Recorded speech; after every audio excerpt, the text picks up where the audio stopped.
Mas pinatindi. Lahat ng programa natin ay high definition ready. HD capable. Mas pinalawak. Directly streamed to more than 1 million plus Facebook followers. 1 million plus Facebook followers. Pinaastig. Tayo ay available sa maraming platforms. Sa Facebook, YouTube, Instagram, Twitter at TikTok. Kayo ay abot kahit saan sa Pilipinas, kahit saan sa mundo. Gamit ang internet. Public service without boundaries. Ito ang bagong Central Luzon Balita. Powered by IBS Media.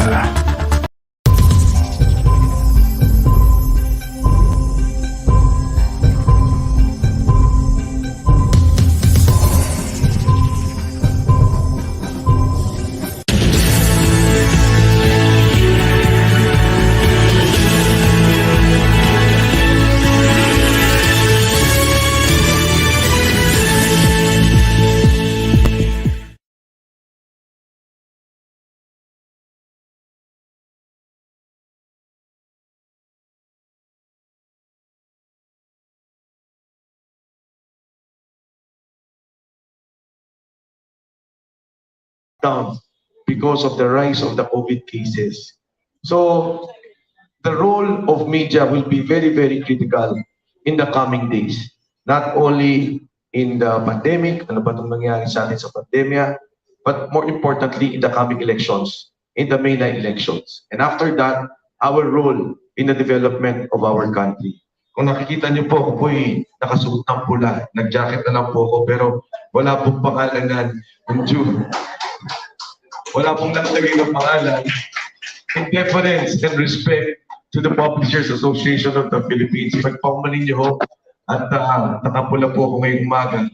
But as we know, we are about 2.5 weeks in the coming elections, and we will have to decide the fate of our country, and of course, the fate of Quezon City. Sabi po sa Quezon City, simple lang naman po yung sinasabi ko. As we face the pandemic and we see the numbers going up again, I see a simple solution in confronting the pandemic. Yung pagbibigay ng pera sa ayuda should not be done individually, should not be done in a way that they have done in the past, na nakapila yung mga tao, nagkukumpul-kumpul. Dapat dyan i-Gcash na.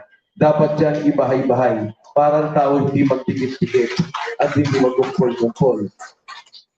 At ang isa pong problema namin sa Quezon City, and I know that you share this sentiment with me, is that we really have to retool our budget so as to focus on the education program.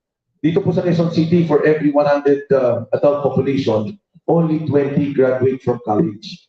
And we cannot have a city with the highest population in Metro Manila, about 3 million population in Metro Manila, with uneducated and unskilled residents. Kaya nga po yung gusto namin, magmula po ng sa elementarya, yung sinabi niyan, like the other cities, what they are doing now, free school supplies, free uniform, free shoes, that we should give them support. And then when they reach college, talagang supportan namin. The scholarship program should be expanded.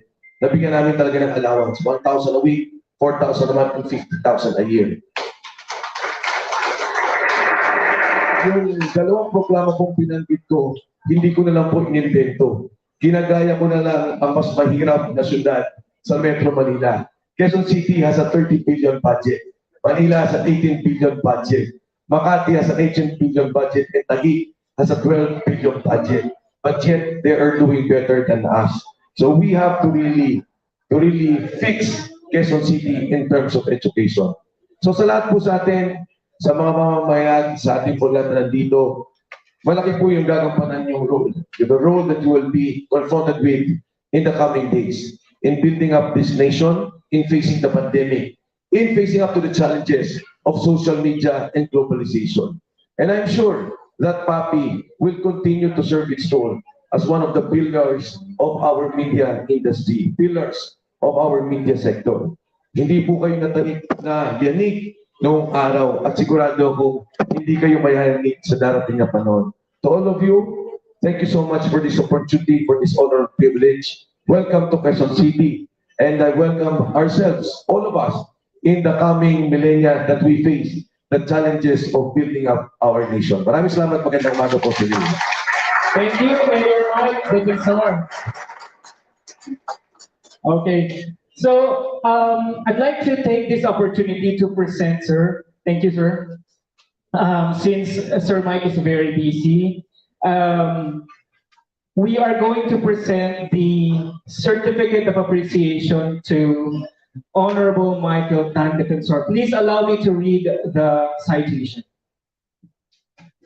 Certificate of Appreciation presented to Honorable Michael Tan, Defensor, Anak Kalusugan Representative, in a grateful appreciation of his generous support and meaningful participation as guest of honor in the PAPI National Press Convention held on April 22 at the Penlai Chinese restaurant here in Quezon City.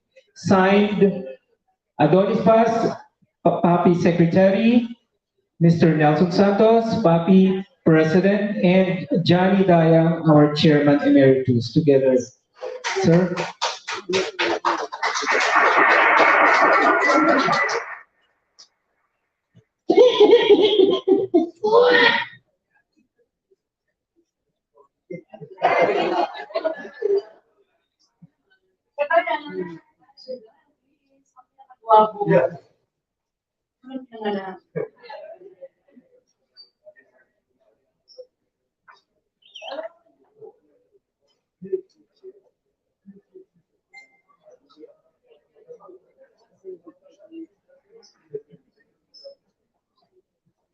Okay, once again, ladies and gentlemen, running for mayor, Mr. Mike Defensor. Thank you, sir.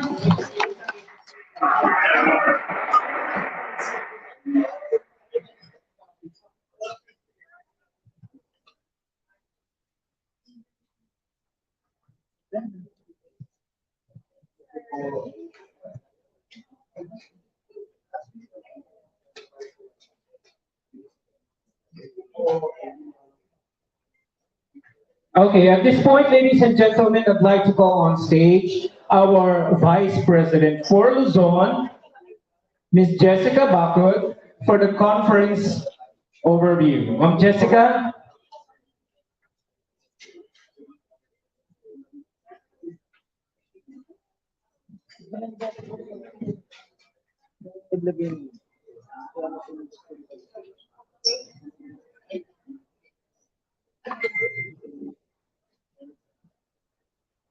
Okay, once again, ladies and gentlemen, our Vice President for Luzon, Ms. Jessica Bacot.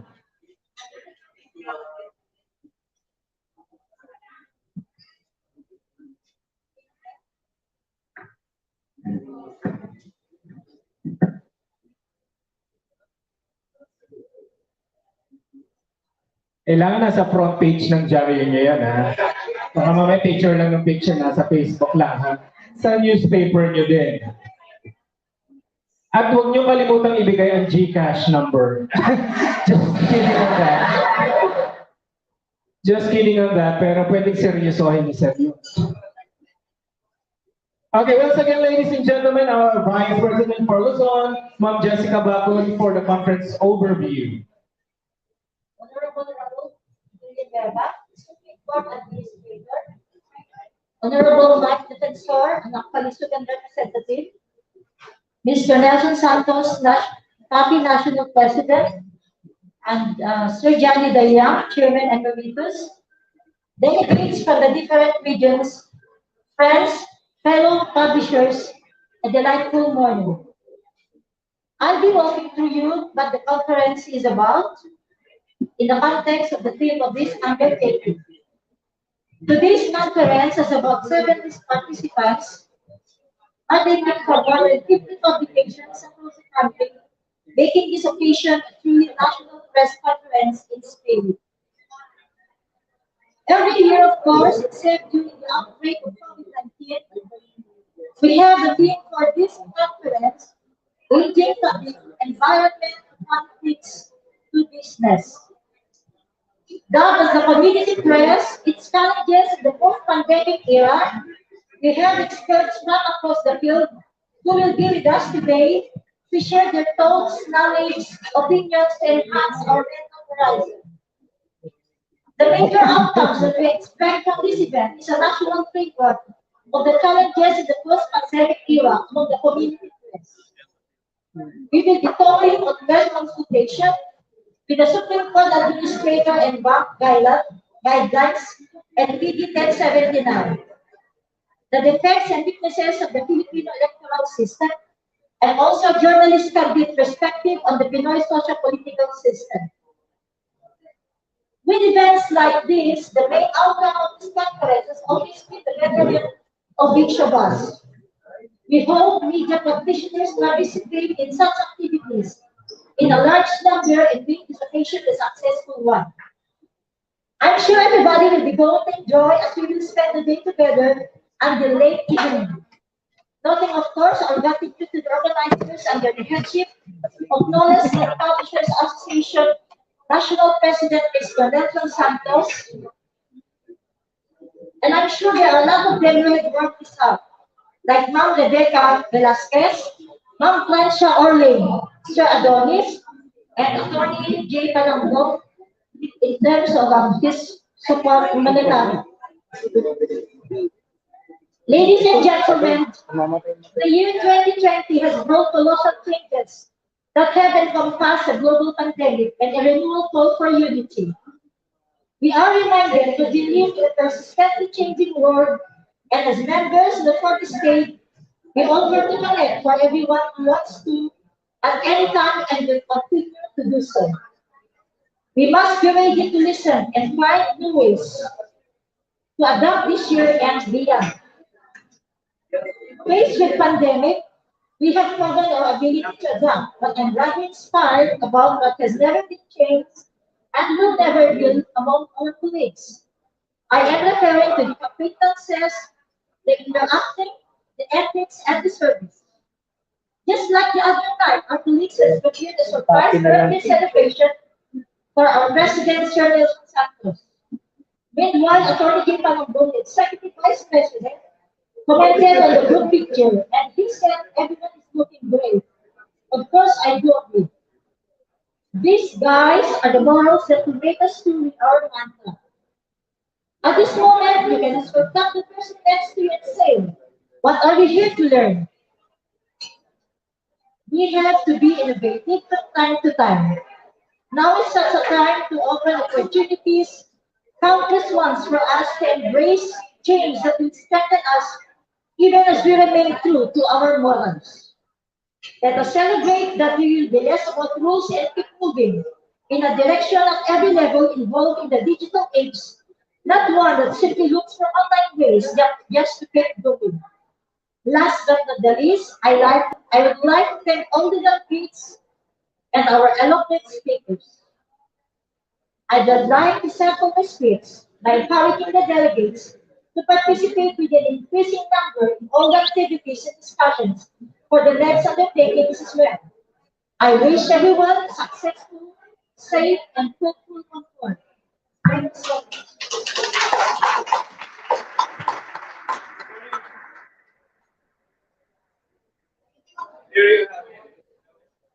Hello. So there you have it. Thank you very much for the conference overview, Ms. Jessica Bacod, our Vice President for Luzon. This time, to further welcome and acknowledge our guest, our very hard-working President, Mr. Nelson Santos.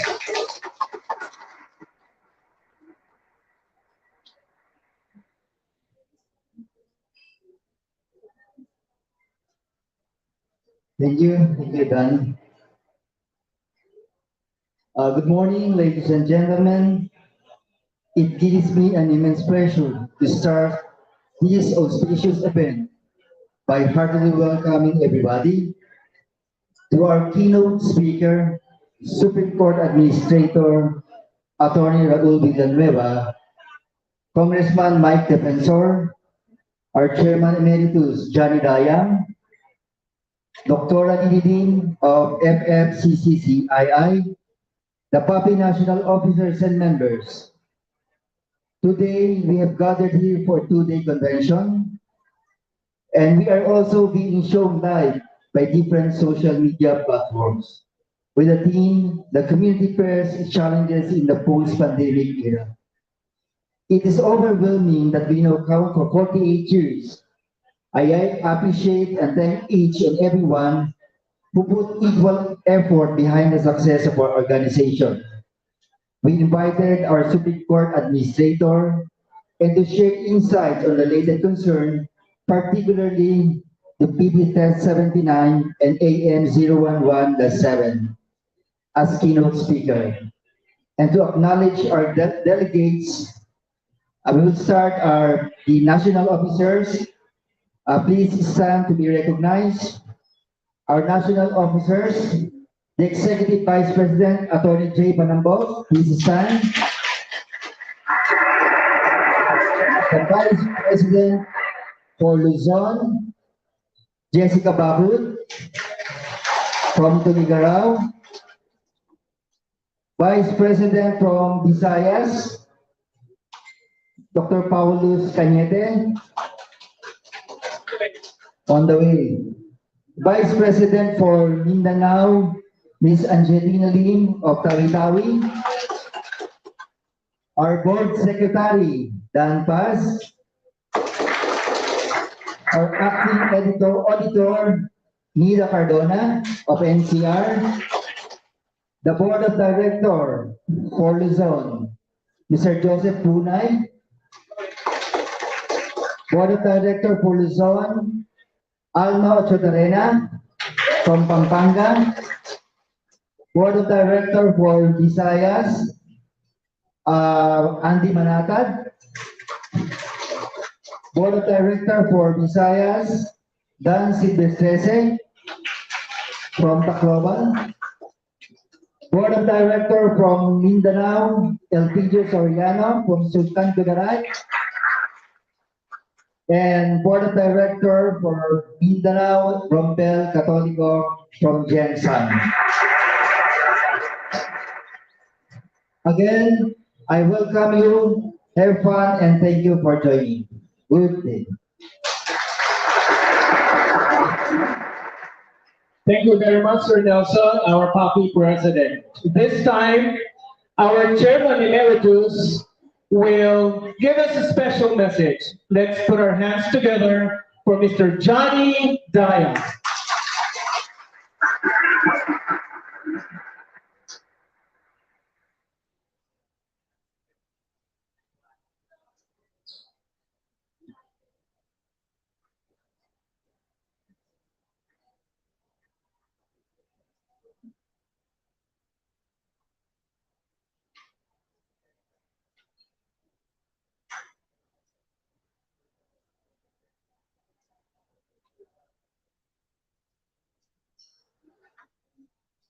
Thank you very much for the introduction, for calling me to address and give the message. Thank you very much, Dan.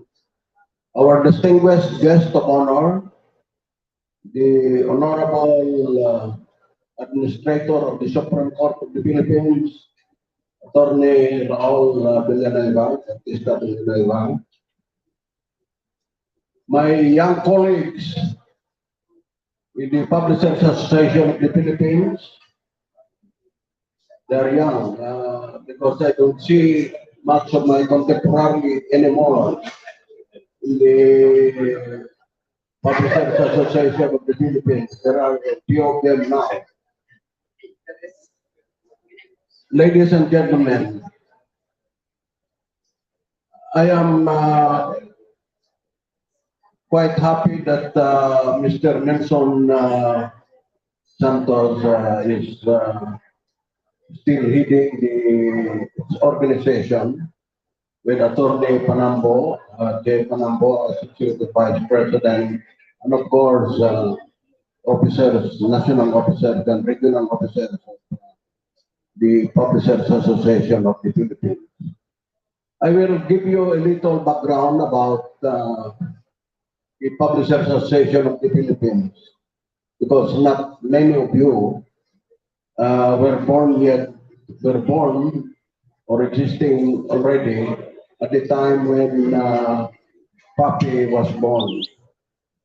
In 1974, it was the days of the martial law administration that there existed a need for the Philippine press to be known to be existing. Because under martial law, normally, no newspaper or media exists. But happily or fortunately, we have men like General Hans Mincy, the legendary Guerrilla Pulutan Tobera, with whom Dr. Lim has worked together with us also in the headline publishing. And Raul Luxent, also Johnny Perez, and the Rosario family put up an organization called the Publishers Association of the Philippines, so that the Philippines could be recognized abroad or internationally to have an existing media organization, or there existed media operations in the country, despite martial law administration. PAPI has an affiliate of about 500 organizations and individuals throughout the country. Plus, because of the proclamation of 1187, the issued by President Gloria Macapagal Arroyo, we are now embracing together with the broadcast book authors and other members as associates, and all those, including information officers, to become members of the Publishers Association of the Philippines. But I would also like to talk about the provincial press, because most of us are coming from the provinces. It is a sad thing, or it is a sad thing to know, but that in the last 2 years, the pandemic has ravaged people's lives. The provincial press is the biggest casualty. In the coming election, the role it plays in the last need to be revisited. Often deemed as the overlooked sector in the press world, the provincial media is already in the survival mode today and feeling the brunt of the competitive social media. Compared to popular influencers, whose accounts consist of light banters and unrehearsed contents, the rural media surely cannot embrace platforms that prevent truthful reportage. In an election year, the provincial press is often overlooked and at times nonchalantly dismissed. Maybe this has something with the coverage given that community newspapers have limited circulation. Still, that does not detract from the fact that its significance in chronicling events are more elaborate and almost always without the kernels of fakery that press releases carry.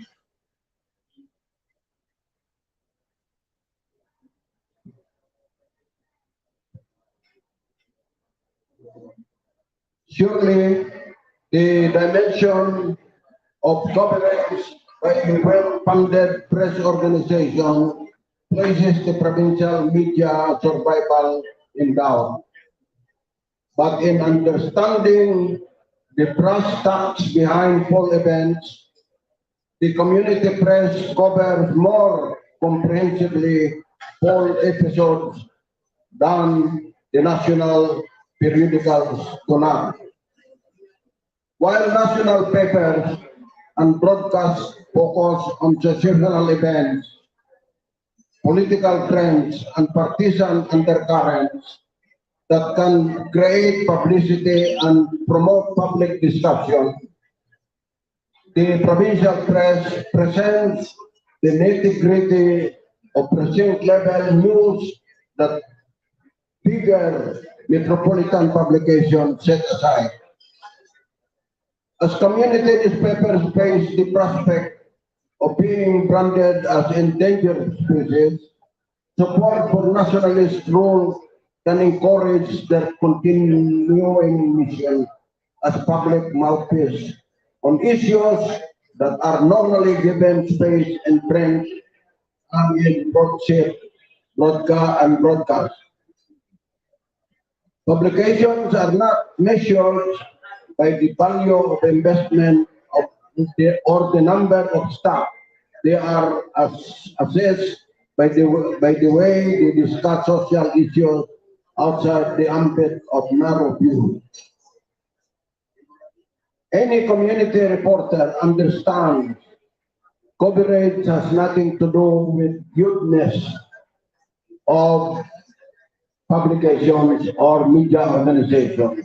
Rather, it involves the free, untainted, and direct to the point reportage of events that is the barometer of the credibility of the community newspaper. As the electoral campaign period tapers, the last bastion of truthful coverage in the defense of suffrage and right to report what is crucial and moral, ethical and legal fall in the shoulders of the community press. While rural papers are comparably the gutsiness, directness, and culture of relevance far outweighs the suspicions that doubts that portray some national publication.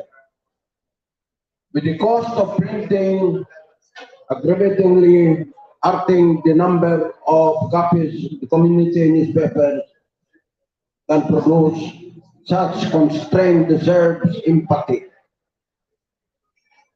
To prop up local publications from eventually closing shop and depriving the public of news as they happen on the ground, private sector understanding and inspiration can significantly delay any eventuality.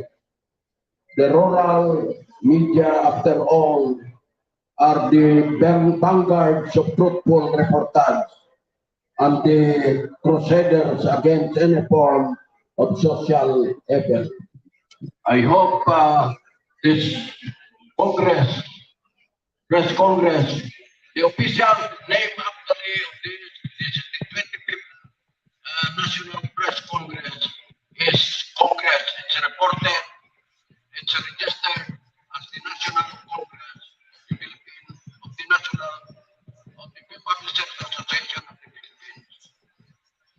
the general interpretation also of Congress, of course, convention. The official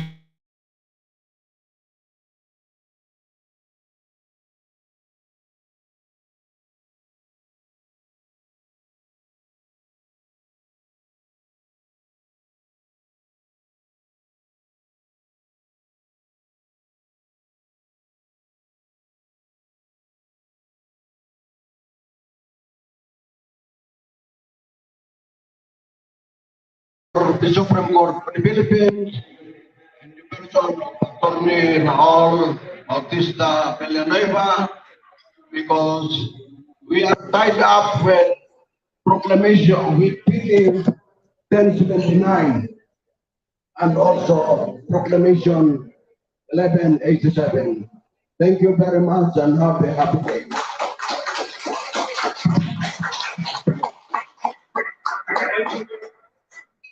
Hello, thank you very much, Sir Johnny Dayang, our Chairman Emeritus. We're now nearing to the core of our program. To introduce the man of the hour, who will talk about the Supreme Court Administrator on the administrative matter 01-1-07 and bank guidelines in the accreditation of the newspapers and legal notices. To introduce our very special resource speaker, I'd like to call on stage our Executive Vice President, ang napakagalante at bumabata, Attorney J. Panambo.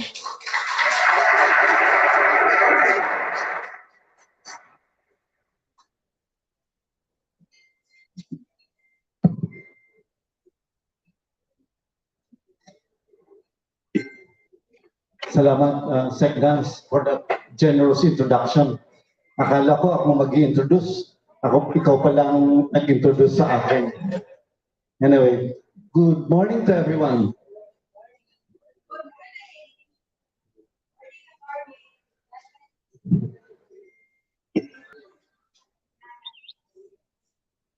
It is a distinct privilege to introduce to you our guest of honor and speaker for today's program. Justice Raul Bautista Villanueva was born and raised in Narvacan, Ilocos Sur. In short, he is a true blue FBI or full-blooded Ilocano. He went to Narvacan South Central School, where he graduated as valedictorian and one of its distinguished alumnus. He took up high school at Lourdes School in Quezon City, where he also graduated with honors in 1981. He is also an ISCO, but not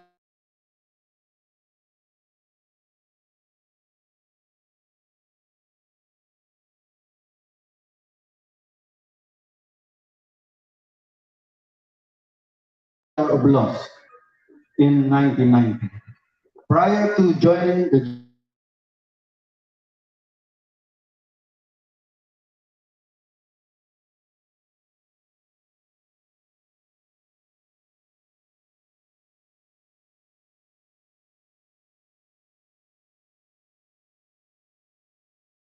department as Chief of Staff of Senator Barbers, and he also worked with various institutions. He has served 3 branches of the government: the executive, legislative, and judicial departments. Court Administrator Villanueva started his career in the judiciary in 2002 when he was appointed as presiding judge of Branch 255 of the Las Piñas Regional Trial Court. He, at one point in time, was the acting presiding judge, Branch 267 of Taguig RTC, and acting presiding judge, Branch 4 of Manila RTC.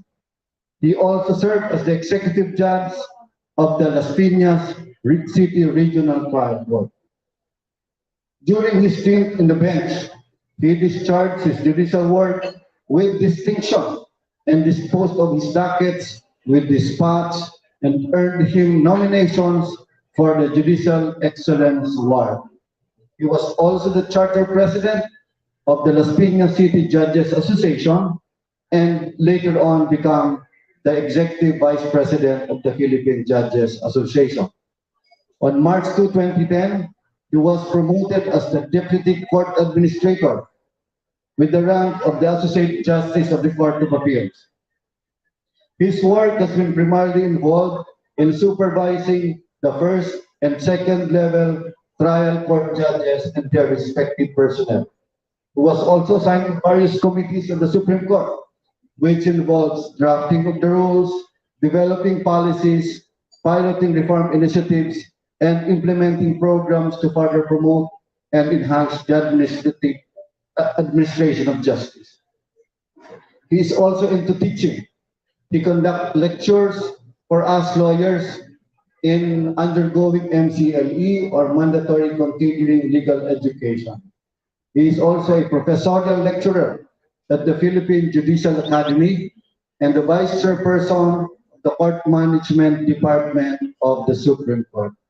At present, he is focused on implementing the decentralization of the Office of the Court Administrator for different regions in the country, namely Luzon, Visayas, and Mindanao. Ladies and gentlemen, let us welcome Honorable Manong Raul Bautista Villanueva.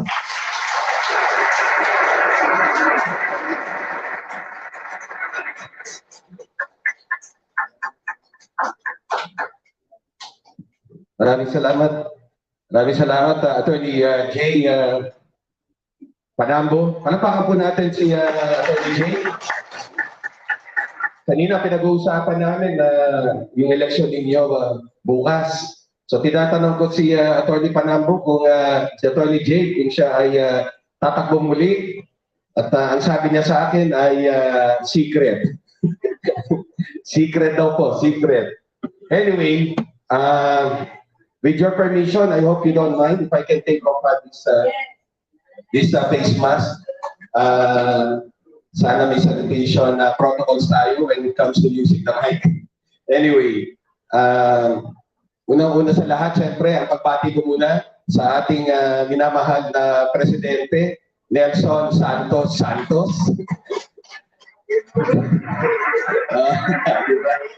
Happy birthday! Binigyan ko siya ng isang bagay na hindi niya makakalimutan nung nag-attend ako ng kanyang munting pagdiriwang ng kanyang birthday. At sabi ko sa kanya, hindi mo tayo makakalimutan, Nelson. Sir, ano yun? Sabi ko, magka-birthday po tayo. April 15 din ang birthday ko. Kaya habang nagsa-celebrate siya, ay sa loob ay nagsa-celebrate din ako. Anyway, of course, ang ginagalang day natin at pinagpipitaga ng Chairman or President or Chairman Emeritus, Mr. Johnny Dayang. Palakpakan ko natin siya. Mayor, ganda umaga po. Of course, ang Vice President ninyo na nag-introduce sa akin, si Attorney Jay Panambo. Maraming salamat sa iyo na pagkilala sa akin. Anyway, pagpasensyahan na po kung medyo sabi ko kay President Nelson, meron po akong isa pang kailangan puntahan sa Korte Suprema. Galing na po ako doon. No? At maaga po ako dumating sa Korte Suprema, mga 7:15, nandun na ako, para magtrabaho muna ng konti. Pagkatapos po noon ay pupunta na po ako dito. Tapos kailangan na naman po ako bumalik dahil meron po tayong mga trabaho na kailangan asikasuhin.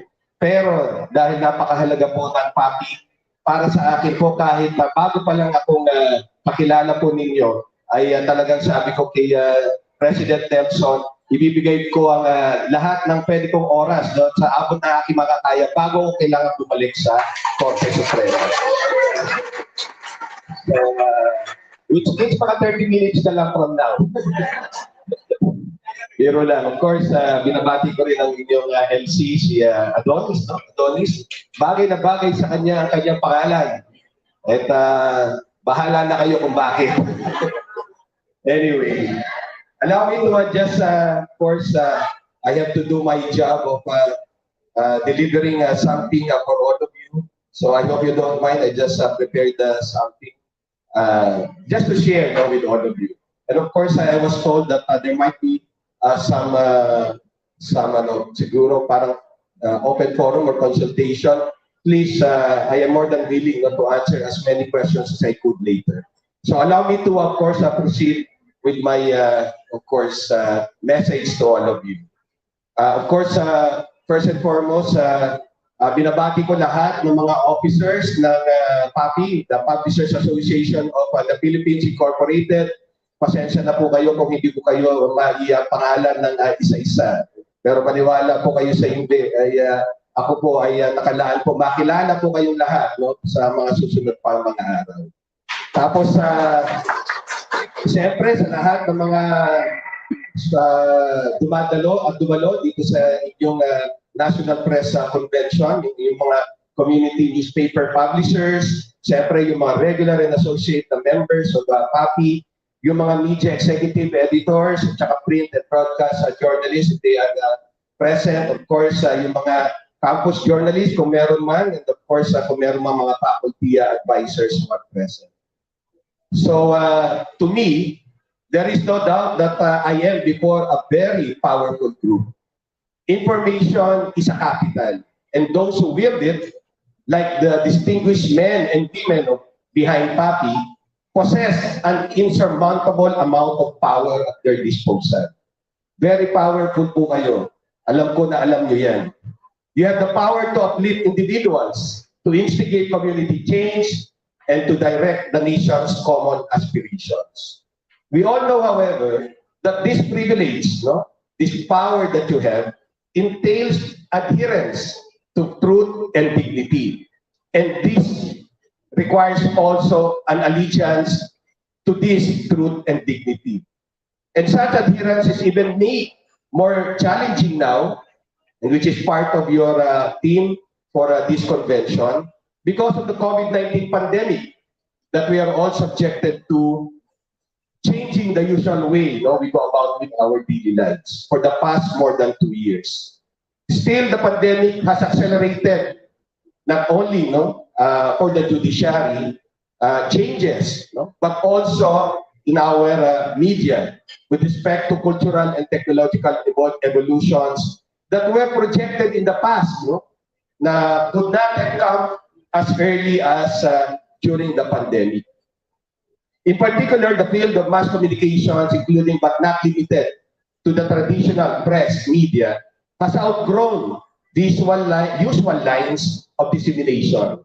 All of us must act and take note with urgency now to adapt in order to form a protective trench against another pandemic threat, especially to media, and that is the onslaught of peddlers of disinformation. The community press is at the very core of all of these developments in mass media. And more importantly, you serve as a potent force to uphold informational principles for the country. The Supreme Court, as a principal source of information on landmark decisions or cases and legal doctrines in the exercise of its judicial power, acknowledges that the PAPI has a vital role to play to ensure that proceedings before our trial courts do not fall prey to fake news.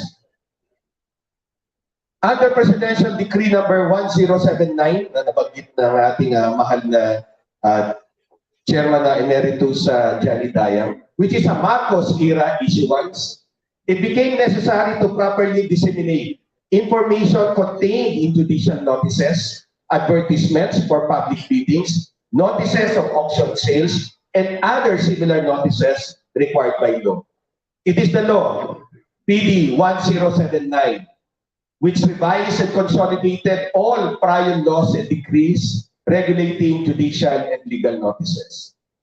In turn, the Supreme Court, quite a long time ago, medyo lumag-luma na ito, issued a resolution in AM number 01-1-07-SC, which provided for the guidelines in the accreditation of newspapers and periodicals, and in the distribution of judicial and legal notices, and other similar announcements for publication.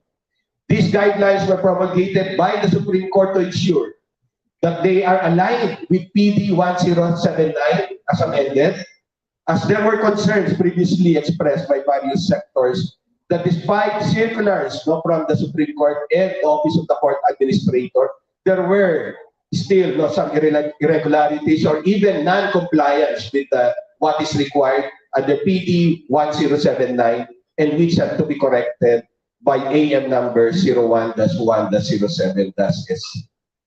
Needless to say, these guidelines are also intended to protect the interests of the public on one hand, and the litigant and court users on the other hand. Under Section 10 of the guidelines, which I'm sure many of you are familiar with, all judicial and legal notices, announcements, and advertisements shall be distributed for publication to accredited newspapers or periodicals by Raul. And this usually happens insofar as multi-salang court stations are concerned. However, as provided in Section 12 thereof, of course, that requirement is not necessary if there is only one periodical that has been, of course, accredited by the executive judge. In a case decided by the Supreme Court on July 12, 2016, in the case entitled Accredited Local Publishers, the Weekly Ilocandia Inquirer, et al. Versus Del Rosario, the Supreme Court held, when talking about PD number 1079, that the rationale for the conduct of a raffle is to better implement the philosophy behind the publication of the said notices and prevent commercialism and unfair competition among community newspapers, which conditions, lalo na yung gross commercialism, which conditions prove to be inimical to the development of a truly free and responsible press. Earlier, we were discussing about the accreditations being done by PAPI with respect to all those who are, of course, recognized members and recognized publications and periodicals. And of course, your president, President Nelson, mentioned to me that one of the things that they would like to consider, but to be considered by the court for purposes of accreditation of periodicals by our executive judges, is the inclusion of the PAPI accreditation of the periodical to prove that it is a legitimate ongoing publication. Ang sabi ko sa kanya, sumulat ka lang, President Nelson Santos, at sigurado, granted ang request mo. Kaya magiging mahalaga na po ang PAPI accreditation. Mula pagka nakasulat na at nailabas ko na yung circular na yan. Kaya mabuhay ka, President Nelson. Nidagdag pa yun, pero kami na lang mag-uusap. Tungkol doon sa mga parents, so hindi lang yung accreditation magiging importante para doon sa mga mag-a-apply for accreditation later on, but actually yung mga existing na accredited ngayon, that we will require the submission even for record purposes para lang masiguro namin na talagang accredited sila ng PAPI. So siguro naman kahit pa paano, may naitulong na tayo, Mr. President Nelson, sa PAPI. The responsibility of upholding truth and transparency in all forms of information rests not only on one agency and or one institution alone. If there is one thing we should learn from the travails of our nation during the pandemic, it is the very notion of shared responsibility arising from individual action and intention to protect oneself and in doing so protect each other. To be clear, we need to work together towards a common goal that is for the rule of law to always prevail. The Office of the Court Administrator recognizes in no uncertain terms that the way forward is a united front against any form of injustice, and that institutions like the PAPI has a stake to see to it that this is judiciously pursued and earnestly promoted. Thus, we must include in our efforts, lahat tayo, PAPI and of course, us in the judiciary, the concepts of shared responsibility and adhering to a common pursuit done in unison so that we can safeguard our information systems and meet the challenges of a post-pandemic era. Without firm commitments and purpose, when a clear vision and mission is lacking, we can never go far and will not achieve what we set out to accomplish. As such, PAPI, the Publishers Association of the Philippines Incorporated, with all your influence, should serve as a formidable channel in our information systems to pave the way for a community press that is faithful and true to its calling, as the sentinel for a free press and as an indispensable ally of the judiciary. So, before I end, I dare say now, with all due respect, syempre, I know you're holding your elections tomorrow pa, that with Mr. Nelson Santos and the rest of the distinguished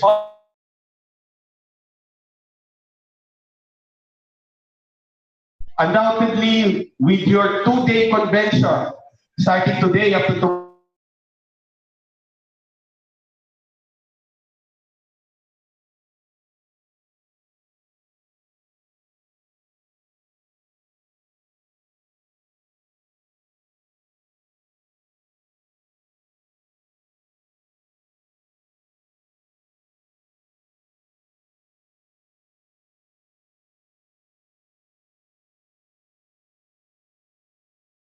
mabuhay po kayong lahat.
Underscore the very instructive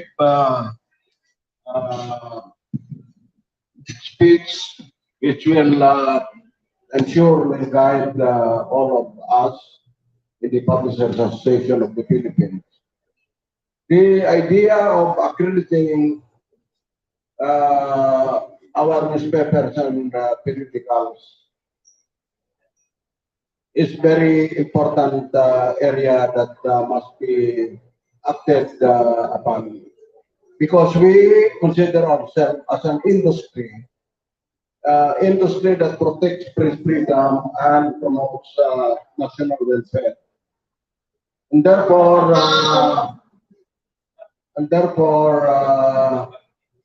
if this accreditation could be hopefully discussed lengthily, this will constitute as a major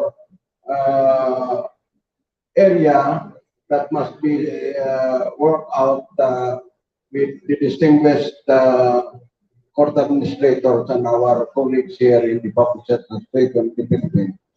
I hope we can work out soonest as possible. If you can raise this among my colleagues to raise this as a #1 resolution during this press congress, I think it would be a very important production of our effort. Thank you very much. Maraming salamat po. At gusto ko lang po ulitin, naniniwala po ako sa kakayahan ng PAPI na siyempre bantayan ang mga tunay na mga publishers natin na talaga namang magagamit at tumutulong sa ating mga korte. So, masa po kayo, Chairman Emeritus Johnny Dayan. Basta nakarating na po sa akin, gaya sinabi mo kanina, nakarating na sa akin yung mahalagang sulat ni President Nelson, ay aksyonan ko po agad yan.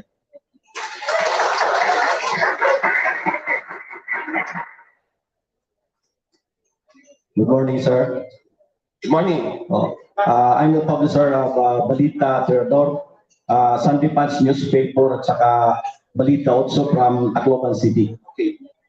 Gusto ko lang po magtanong, sir, kung sa re-accreditation po ba, pwede po ba yung tinatawag na summary hearing na lang yung gagawin ng judge? Summary proceedings ba yung gagawin niya? Yung makapagsabit lang kami ng mga complete requirements in accordance with PD 1079. Okay. Siguro titignan po namin yan. Kasi alam niyo yung mga notaries public, pagka nire-recommission yan, nire-renew yung commission nila, simple na lang yung mga requirements. So sa akin, kung talagang pwede natin gawin, pagka re-accreditation lang, and so long as wala namang opposition. Kasi kung minsan nagkakaroon ng opposition, that's the reason why kailangan mag-conduct ng trial or yung hearing, no? Summary hearing. Basta wala naman na opposition at wala namang record, di ba? Then definitely we will try to make it easier for those who want to be re-accredited again. Okay? Sige po, gagawin po natin yan.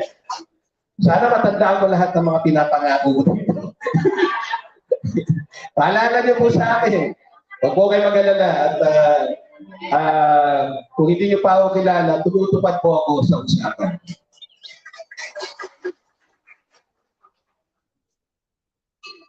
Okay. Good morning, Yes, po, Judge. Yes, po. MD Diaz from Tarlac. Hindi ko alam kung dapat ko isangguni sa inyo, pero Sige po. mostly po kasi sa aming mga publishers, lalo na sa Tarlac, nahihirapan po sa paniningil ng malalaking bangko. Hindi daw kasama. Sorry, malaman. Kaya hindi pinaparating kasi sa akin. Kasi Okay. ako lang yung representative ng Tarlac dito. So, Okay. yun po. Si Sir Nelson na lang ang sasagot. Hindi makakolekta hindi naman dumadaan sa amin yan. Oh. Okay. Yes, sir. Sige, Ikaw ikaw yun. yun. Okay. Well, pagdating sa connection between the publisher and the client, sa atin na yun.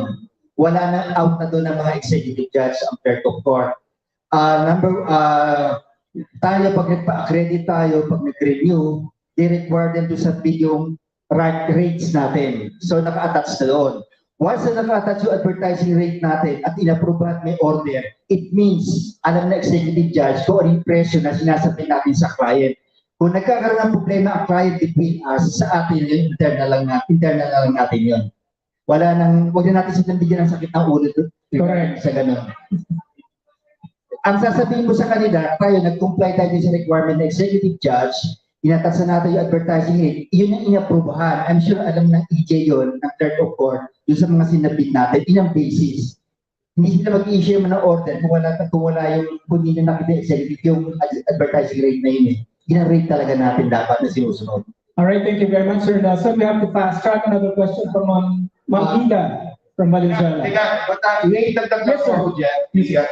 Kasi ang concern ko naman dyan, hopefully, yung hindi nakapagbayad, kung hindi pa nasa-settle, na-publish na, ang importante naman sa korte kasi ibigay yung mga dokumento para complied na. So sana hindi, you try to be a little, siguro, an understanding regarding the party, the client, yung client niyo. Kasi sana wag niyo i-hold yung release ng documents. Kasi the longer na hindi ma-submit yung mga documentation for purposes of publication, the more natatagal yung proceedings. So yun lang ang gusto ko siguro sabihin, na while it is true that it is between the publisher and the client, sana yung documentation para sa na isasubmit sa court, hindi ma-sacrifice. Yun lang, no? I hope I'm not trying to meddle so much, with respect to your domain. Kaya lang naisip ko yun kasi as a former judge, kasi iniintay namin yung publication kasi jurisdictional yan. Yan tawag natin na jurisdictional, lalo na pagka mga special proceedings cases na tinatawag. No? So, I hope you understand. No? Yun lang, nabanggit ko lang kasi pinag-uusapan yung singilan. Of course, basta pagdating sa kaperahan, napaka-complicated talaga niyan. Thank you. Thank you, sir. Hello. Okay, Ma'am Ida. Good morning, Your Honor. Good morning, Rita ma'am. Cardona from People's Monitor, NCR, and from Asingan, Pangasinan, Ilocano rin po. Nagbigat po ako. One judge. Ganito po yon. Ang accreditation po ng mga newspaper is 5 years po. Ang validity, yes. Opo, ang validity. Pwede po ba kami makiusap kung pwedeng magawa po ng 10 years? Say yes to that. Yes! Tayo mo na natin sa mag-tweet. Sorry. Kahit po siguro magdagdag na lang po kami ng filing fee po. Salamat po. Bakit mo gusto ng 10 years? Isipin ninyo, tatanda tayo lahat 10 years after. Baka naman magkalimutan na tayo lahat yan. But you have to understand the reason why there is a period. Unang-una, ang executive judges natin ay hindi permanent ang designation. So nagpapalit yan every 2 years. In fact, ngayon, this coming August, magpapalitan naman kami ng mga executive judges. So yung iba, pwedeng ma-retain, pero karamihan dyan, mapapalitan. So, and that's the reason why kailangan natin na at least a shorter period ng accreditation because, kumbaga sa yung tumitingin ng mga inyong mga papeles, hindi naman namin kini-question. Ang sinasabi lang natin ay titignan naman ng iba, parang from a different eye, diba, na tinatawag. No? So, ganun lang siguro. But in the meantime, of course, I will look into that kasi sinadjust ninyo, no? So, 10 years ang gusto ninyo, ha? So, 10 years. So, tignan natin kung may natin yan, may tutulak natin yan. Maraming salamat. Thank you, sir. So talaga may screening process. Pero kapag mayroong PAPI certificate, pasok ka. Yeah. Naman ka. Another question coming from Pastor Elpidio Soriano. Sige po, ma'am. Ay, sir. Next to him will be from Pampanga. Next to Pampanga will be the Jensen. Yes, ma'am. Yes, ma'am. Pinamaga po. Administrator na ang Supremo po, Public Service, Disability Digest ng Pampanga. Kaya po hinihiling namin ng 10 years, dahil nga po, within the group po mismo, ay nagkakaroon po ng awayan. So, nagpaantay kung kailan siya mag-lapse, i-oppose. No, yun na nga. Yun po ang problema. So, Okay. siguro, 5 years, then after 5 years mag-submit, wala nang hearing. Sa amin po sa Pampanga, 3 courts na po meron, nag-submit po kami ng petition na gano'n, granted. Okay. So, isa na lang, si Judge Mercado na lang. Oh, na makabebe. Yes. Yeah. Pero baka madala din. Pero yun nga, ano natin, 10 years na po. Kasi nga, lalo na in the case ng Bulacan. Talagang kanya-kanya silang anuhan. Kapag binabantayan sino ang maglalaks, then i-oppose No, mainit dyan sa Bulacan. At Maraming. dinadala pa nila sa Sa amin. Yes, Sa amin. kailangan nila. Kasi tandaan ninyo, under the rules, any question regarding a decision of the executive judge, either to grant or deny it, will have to go to our office. And of course, kung ano ang decision namin, that's final. You cannot bring it up all the way up to the Supreme Court. It only reaches up to the office of the court administrator. So ang ano ko lang is, well, it's very unfortunate, no? Kung minsan nagbabantayan, no? Kaya lang, like I said, of course, we will make the necessary study regarding the period. But yun na nga, I just hope that siguro ang pinaka-feasible talaga dyan, try to make the renewal of the accreditation a lesser stringent kind of process. Okay? Yes, ma'am. Thank you. All right, thank you very much. Before we proceed to the next question, I'd like to acknowledge the presence of Sir Engelbert Apostol. He is the head of the Public Affairs and Information Services Department from Quezon City. He's in charge of the free bus that we have. Kayo po ay may free service from this restaurant going to the Luxent Hotel later this afternoon. And that is the guy at the back. Sir Engelbert, thank you very much, sir, for the support. Okay, let's now move on to the next question, Sir Elpidio. Naimbag na bigat tayo, Judge. Well, kasama kay Gapo. Taga-Takurong ho, from Takurong Sultan Kudarat, Lord Soriano, ako po yung publisher ng Eagles Journal. Apo. Sa Sultan Kudarat ho, marami rin po kami mga newspaper doon. Kaya lang, ako lang po ang dalawa ang business permit niya sa isang probinsya. Dapat po bang dalawa o isa lang ang business permit ng isang probinsya dyan? Hindi, di ba usually ang ano natin is there is this requirement na dapat yung ownership should only be, should pertain to only one as much as possible. Pero kung dalawa ang business permit mo, supposedly dapat isa lang. No? Isa lang dapat where you hold your operations, di ba? Actually, dalawang RTC ho yung pinasukan ko judge. Okay. Bali, yung isang judge, pinasubmit ako ng isang business permit doon mismo sa bayan na yon. Kahit na wala kang operations doon?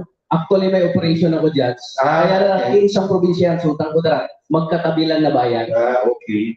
Well, to my mind, tapos hindi naman incorporated separately. Ako lang, single proprietor. At saka, yung mga kasama kong iba dyan hindi naman po sila dalawa ang kanilang business spirit. Ako lang talaga. Ganun. Siguro dahil special ka. Yun naman pala eh. Mag-asal na ako eh. So yan sana ang liwanagin ko dyan para sa in case na talaga masabi nyo na isa lang,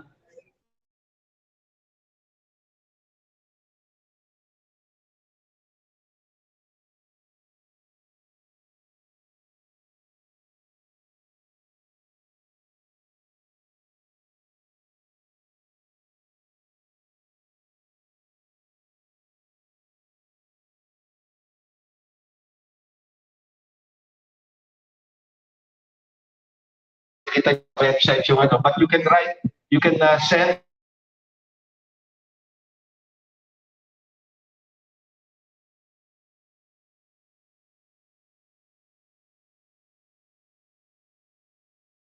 B. Villanueva, pwede yun ang pag-usulat.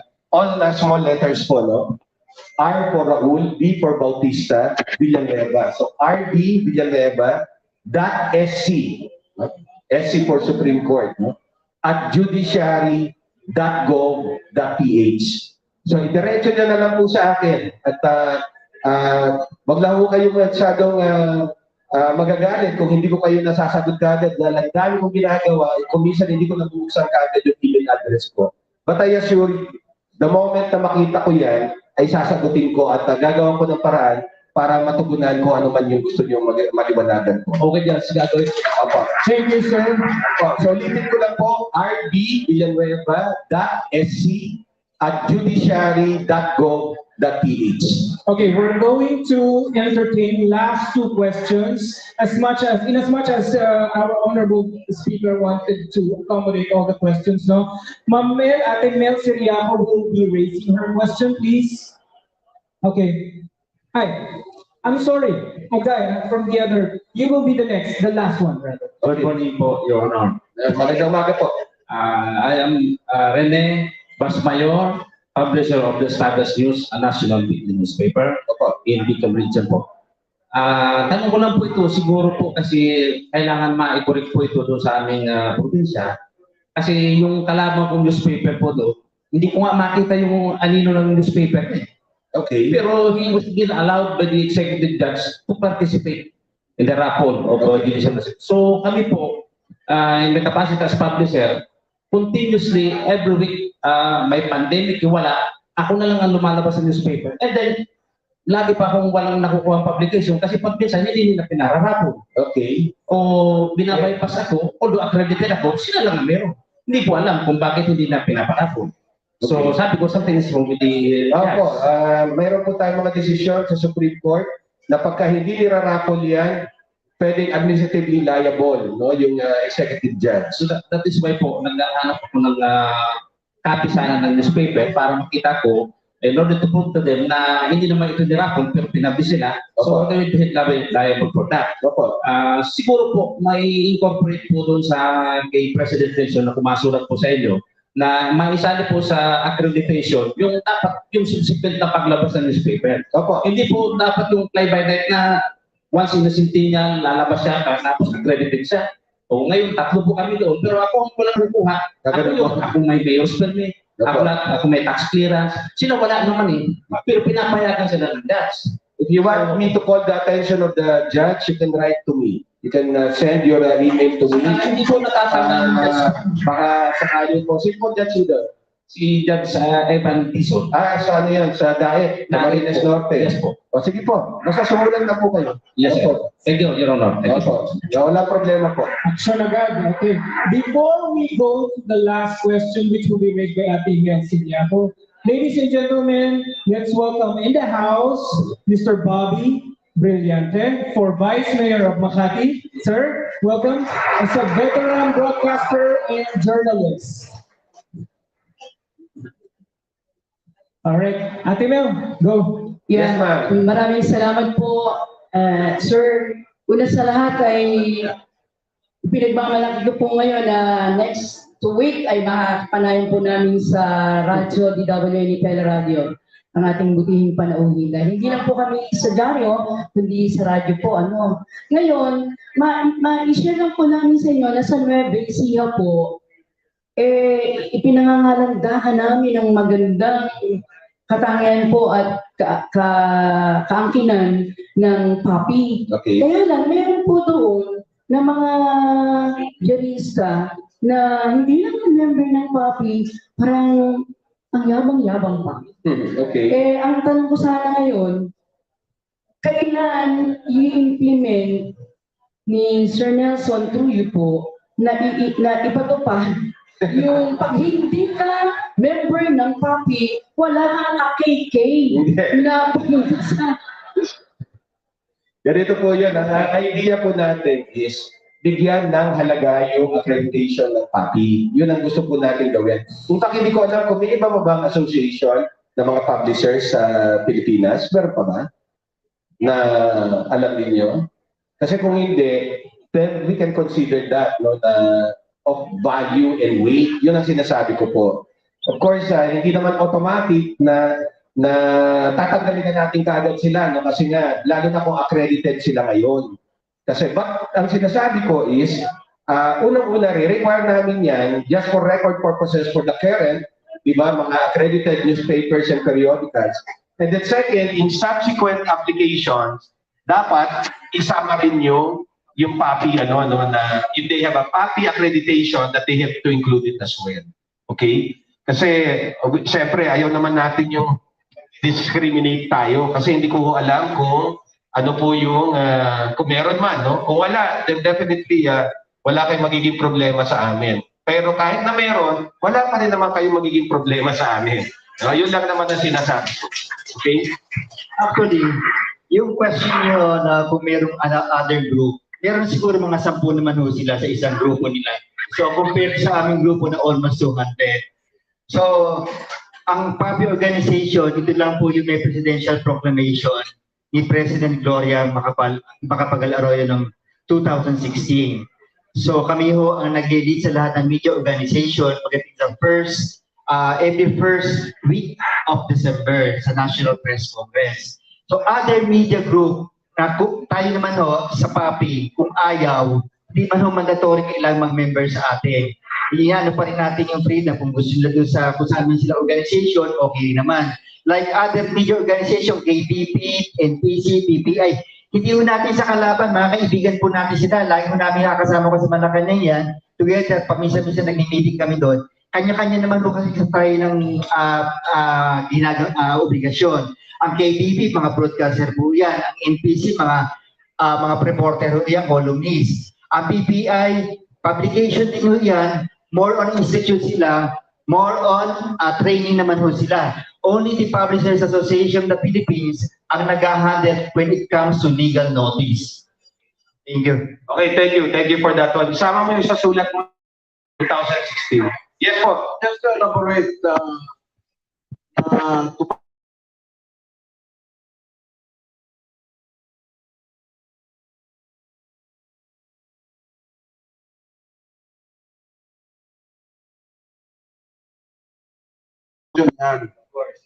ang Manila Overseas Press Club, presidente rin ako, iba rin ang function yan.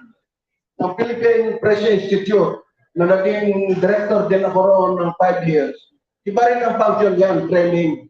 All the rest, yung Federation of Provincial Press Clubs, na chapter ng media yon. Ang Publishers Association lang talaga ang may mandate as far as judicial notices are concerned. So it's all in your domain. Maraming salamat po. Palakpakan dyan! So, hindi po ako nagkamali. Tama po yung nasabi ko kanina. Anyway, maraming salamat po. Meron pa ba? Sir, before we let you go, Thank you po. okay, I'd like to go on stage our PAPI President, Mr. Nelson, and our Chairman Emeritus for the presentation of the Plaque of Appreciation.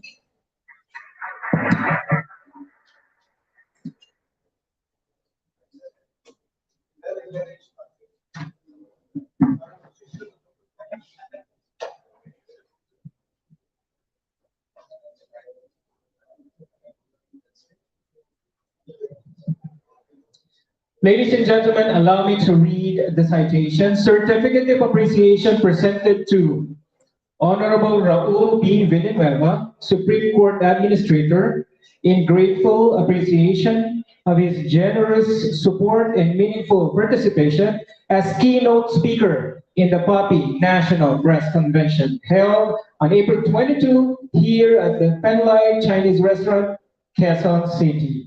Signed, Mr. Adonis Paz, PAPI Secretary, Mr. Nelson Santos, PAPI President, and Johnny Dayan, our Chairman Emeritus.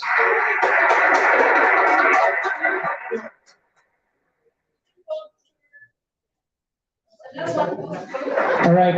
Also, for the last time, I would like to invite all the national officers to have a picture taking with our honorable resource speaker.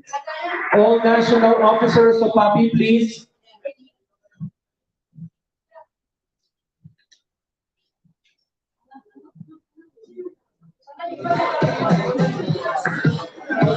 Dito daw tayo sa taas, sir. Yung iba sa taas. Okay. In 3, 2, 1, smile.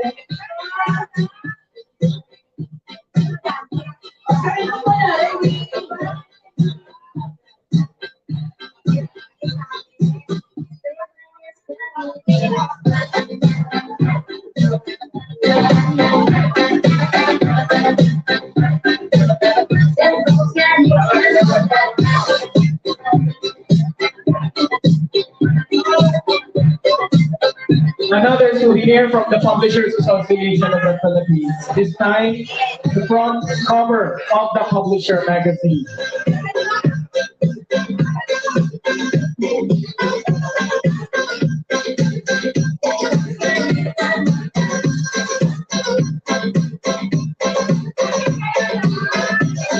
Okay, kayo naman. Okay, let's do it quickly. Kayo naman. Publishers, sino magpipicture sa inyo? Sino magpipicture sa inyo? Ako naman magpipicture sa inyo.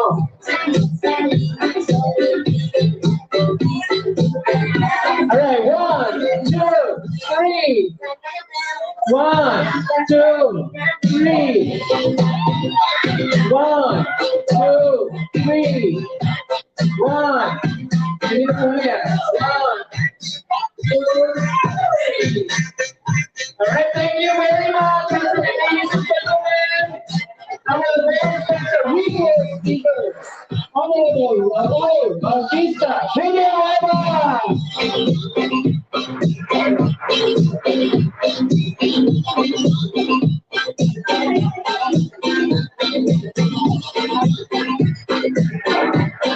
Ay, may name na si Sir. It is Mr. Clark, may name pa yan si Sir.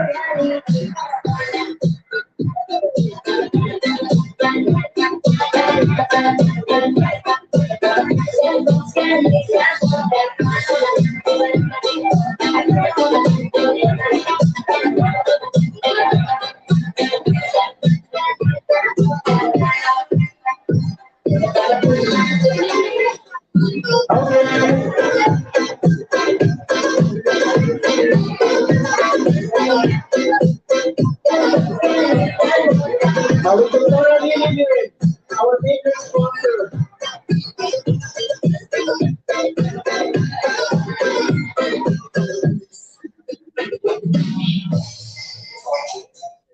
Okay, ladies and gentlemen, a warm round of applause. for our special speaker for today.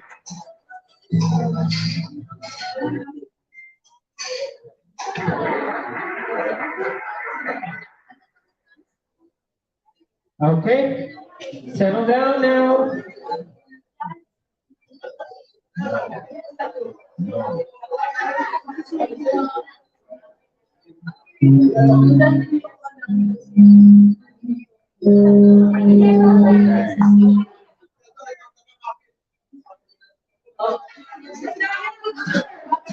Okay, last 20 seconds. 20, 19, 18, 17, 16, 15, 14, 13, 12, 11. Last 10 seconds. 9, 8, bye.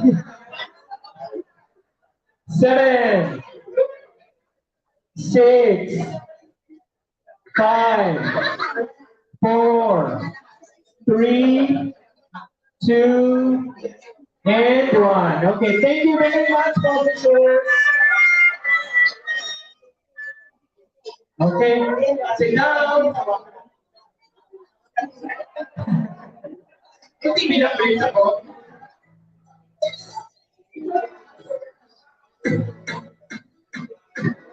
Okay. Thank you, sir. Thank you.